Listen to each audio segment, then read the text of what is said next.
Hey, Jeff Munn, Creating Extraordinary Futures, and this week I'm coming off 3 full days with a client. We both traveled, we met in the middle. We had 2.5 uninterrupted days together. He had just sold his company a few months ago, and he had a bunch of questions about what's next, about what is the game that he wants to play. And I think it's a really interesting question for a founder to go through, especially one that has had an exit, because before you've had that first exit, you think you're playing the I'm building something to sell it and exit and get a lot of money game. And of course, there's building a team, there's doing something meaningful. A lot of founders have an idea that is very purpose driven. And it's in the context of this bigger, I'm going to build, I'm going to sell, I'm going to get a lot of money game.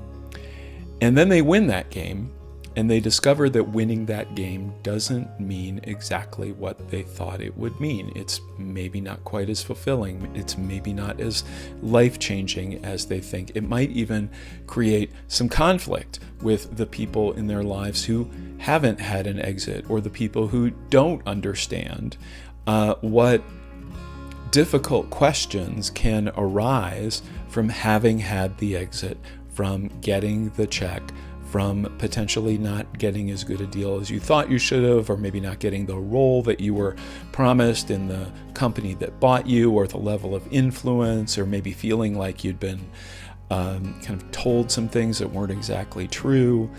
And a lot of people are just going to say, wow, I really feel sorry for you. You've got all this money and it wasn't everything you wanted it to be. And yet those things are true.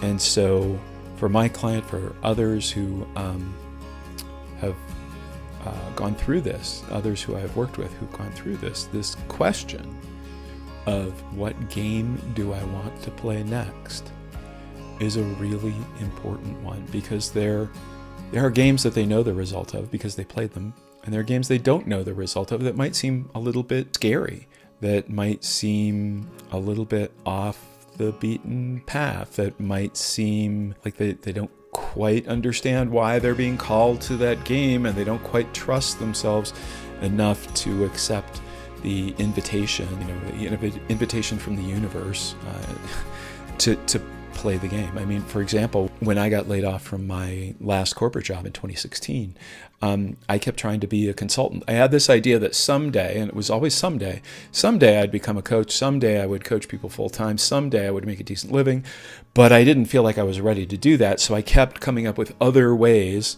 to make money until I felt I could make enough money coaching to sustain myself. But what the universe said instead was, every time I would try to get a consulting gig, every time I would try to kind of expand my network in that way, I just kept getting hit with no's. And even though there wasn't any money coming in from coaching, I kept getting yeses for that. And my network built. A couple years in, I coached my first founder.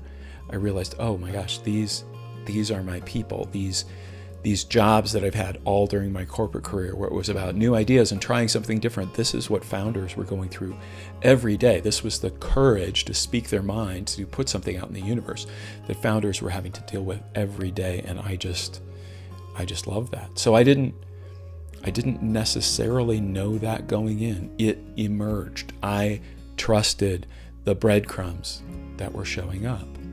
And there's a lot of uncertainty once you've had that first exit and gotten that first check.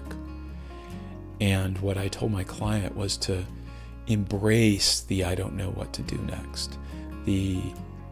Just use the space, use this luxury of not knowing what you're going to do when you get up in the morning, because you don't really have to do anything, at least not in the same way that you did before you had this sale.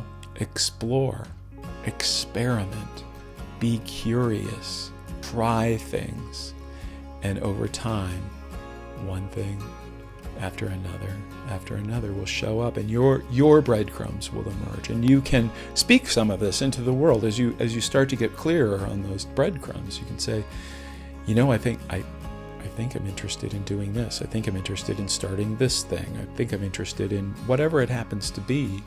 Talk to people about that. Speak that into the universe. See what happens.